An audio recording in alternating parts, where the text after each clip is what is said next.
Payment batch అని చెప్పి విద్యార్థులను చిన్నగా చేసే విధంగా, వాళ్ళని అల్పంగా చూపే విధంగా ఇంకొక మంత్రి గారు నోరు బారేసుకుంటారు. ఉప ముఖ్యమంత్రి గారు అక్కడ జంతువులే లేవు, అదంతా ఏఐ జనరేటెడ్, ఆర్టిఫిషియల్ ఇంటెలిజెన్స్ ద్వారా జనరేట్ అయిన ఇమేజెస్ అని తన కృత్రిమ మేధస్సును ఆయన బయట పెట్టుకున్నాడు. ఇది పరిస్థితి. మేము ప్రభుత్వానికి చెప్పేది ఏమంటే, ఇది దాయాదుల పోరు కాదు, ఆస్తి తగాదా అంతకంటే కాదు. భూమి నీదా నాదా అని కొట్టుకునేందుకు రేవంత్ రెడ్డి ఆ పిల్లలకు వేలు విడిచిన మేనమామనో బాబాయో తాతనో కాదు. రేవంత్ రెడ్డి ఈరోజు 4 కోట్ల మంది ప్రజలున్న ఈ రాష్ట్రానికి ముఖ్యమంత్రి. అంటే ఈ రాష్ట్రంలో 4 కోట్ల మంది కట్టే పన్నులతో జీతం తీసుకునే ఒక ప్రతినిధి. నిజంగా చెప్పాలంటే రూలింగ్ పార్టీ అని మా పెద్దలు కేసీఆర్ గారు ఎప్పుడు చెప్తుంటారు, రూలింగ్ పార్టీ కాదు సర్వింగ్ పార్టీ అని పిలవాలంటారు. ముఖ్యమంత్రి అనేవాడు ఈ రాష్ట్రానికి బాసో, ఈ రాష్ట్రానికి నియంతనో, చక్రవర్తో, రాజో కాదు. ఒక పెద్ద పాలేరులాగా, ఒక పబ్లిక్ సర్వెంట్ మాదిరిగా పనిచేయాల్సిన బాధ్యతలో ఉన్న వ్యక్తి. మంత్రి అయినా, ఎమ్మెల్యే అయినా, ఎమ్మెల్సీ అయినా మేమందరం కూడా వేరే పబ్లిక్ సర్వెంట్స్, మేమంతా ప్రజాసేవకులం. ఈ విషయం మర్చిపోయి తనకు రాజ్యాంగబద్ధమైన పదవులు ఉన్నా అన్న విషయాన్ని పూర్తిగా ఇంగితం కోల్పోయి రేవంత్ రెడ్డి గారు చేస్తున్న దురుసు మాటలు, దురుసు వ్యాఖ్యలు ఏవైతున్నాయో వారికి కొన్ని విషయాలు నేను గుర్తు చేస్తూ ఉన్నా.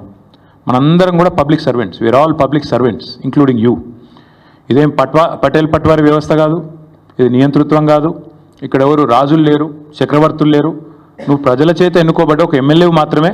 ఆ ఎమ్మెల్యేలు మీ కాంగ్రెస్ పార్టీలో మెజారిటీ మంది నిన్ను ఎన్నుకుంటే నువ్వు ముఖ్యమంత్రి అయినావు తప్ప నువ్వేమి రాజువు కాదు, నియంతవు కాదు. పేరుకేమో ప్రజాపాలన, కానీ చూస్తే మరి ఈరోజు ప్రజాస్వామిక స్ఫూర్తి అనేది కనీసం అణుమాత్రం కూడా మీరు చేసే ఒక్క పనులు కూడా కనబడతలేదు. ఎంత దుర్మార్గంగా మొత్తం దేశం మొత్తం చూస్తూ ఉంది. ప్రజాపాలన అనే అర్థానికి పాత్ర వేసి బుల్డోజర్లతో, జేసీబీలతో మేము పాలకులం, మీరంతా నా కాలి కింద చెప్పులాగా ఉండాలనే విధంగా మీరు బానిసలు అన్నట్టుగా ఒక విచిత్రమైన మానసిక రోగంతో కదా బాధపడుతున్నట్టుగా రేవంత్ రెడ్డి గారి ప్రభుత్వ వ్యవహారం ఉంది. మాట్లాడితే గవర్నమెంట్ భూమి, అసలు గవర్నమెంట్ భూమి ఏంది? రోడ్లు, చెరువులు, గుట్టలు, రాళ్ళు, రప్పలు, నేను గవర్నమెంట్ కాబట్టి నేను ఇష్టం ఉన్నట్టు చేస్తా, నా భూమి. Let me remind mister Revanth Reddy, a government is a mere custodian, not the owner. People are the owners.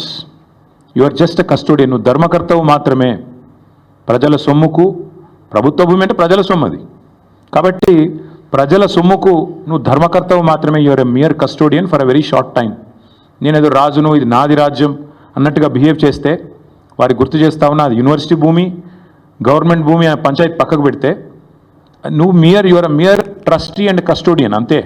ధర్మకర్తవు తాత్కాలికంగా ఉన్నవాడు. దాన్ని కాపాడాల్సింది పోయి ఇష్టం వచ్చినట్టు పని చేస్తాను, ఇష్టం వచ్చినట్టు వ్యవహారం చేస్తానంటే కుదరదు. రోజుకు 18 గంటలు పని చేస్తా అని చెప్పుకుంటాడు ముఖ్యమంత్రి గారు. కనీసం ఒక 10 నిమిషాలు మనిషిలాగా పనిచేయి. ఒక రియల్ ఎస్టేట్ బ్రోకర్ లాగా 18 గంటలు కాదు 20 గంటలు పనిచేయచ్చు. ఒక 10 నిమిషాలు 15 నిమిషాలు ఒక మనిషిలాగా, ఒక తండ్రిలాగా, ఒక తాతలాగా భవిష్యత్ తరాల మీద సోయితో పనిచేయని చెప్పి నేను ముఖ్యమంత్రికి చెప్తున్నా. నేను అడుగుతున్నా, నిన్న మా జగదీష్ రెడ్డి గారు కూడా అడిగినారు, ప్రభుత్వ భూమి అని చెప్తున్నారు పెద్దలు.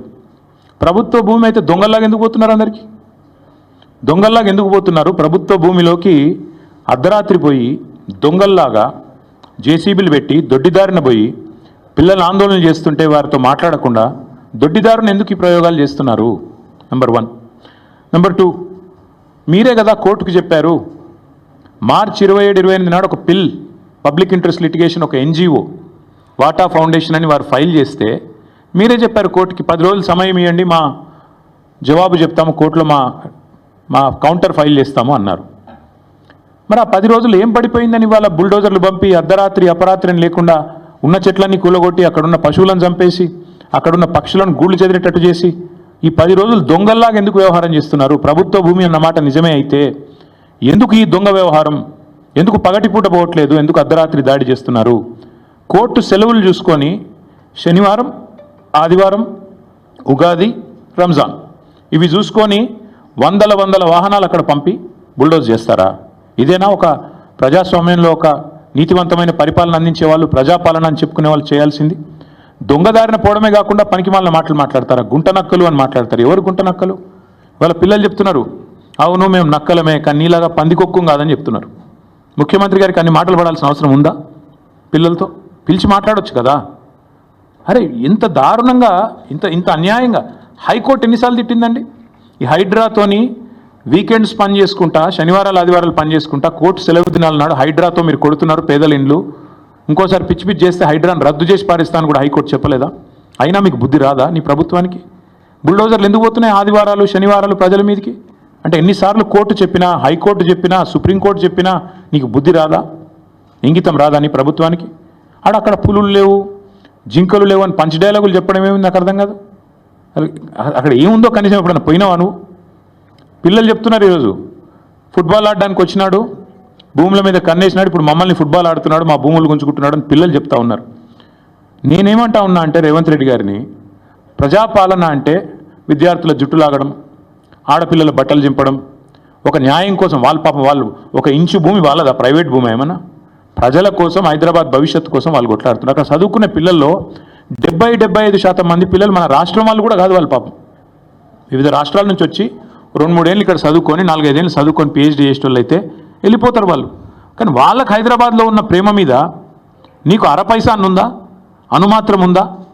వాళ్ళు హైదరాబాద్ కోసం వాళ్ళు పోరాడుతుంటే, హైదరాబాద్ భవిష్యత్ తరాల కోసం వాళ్ళు కొట్లాడుతుంటే కనీసం నువ్వు ముఖ్యమంత్రివి, 4 కోట్ల మందికి ప్రతినిధివి అన్న ఇంగితం నీకుందా? సిగ్గనిపిస్తలేదా కనీసం?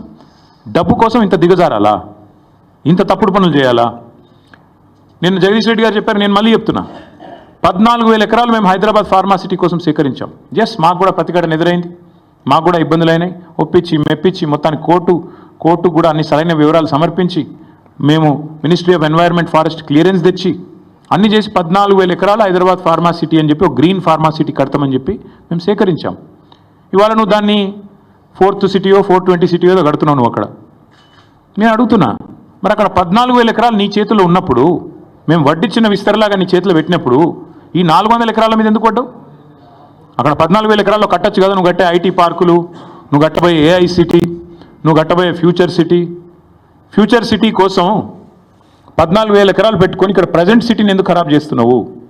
ఉన్నదే అక్కడ లంగ్ స్పేస్ ఇది ఒకటి, 2,500 ఎకరాలు ఏదైతే అక్కడ HCU చుట్టూ ఉందో ఆ పశ్చిమ హైదరాబాద్లో ఉన్న ఒకే ఒక లంగ్ స్పేస్ అది. దాన్ని ఎందుకు ఖరాబ్ చేస్తున్నామని కదా ప్రజలు అడిగేది. దాన్ని ఎందుకు ఖరాబ్ చేస్తున్నామని కదా పిల్లలు కొట్లాడేది. అక్కడుండే జంతువులకు నోరు లేదు, నీ మంత్రులకు లేదా, నీ ఎమ్మెల్యేలకు లేదా? కనీసం ఒక్కరు మాట్లాడుతున్నారా?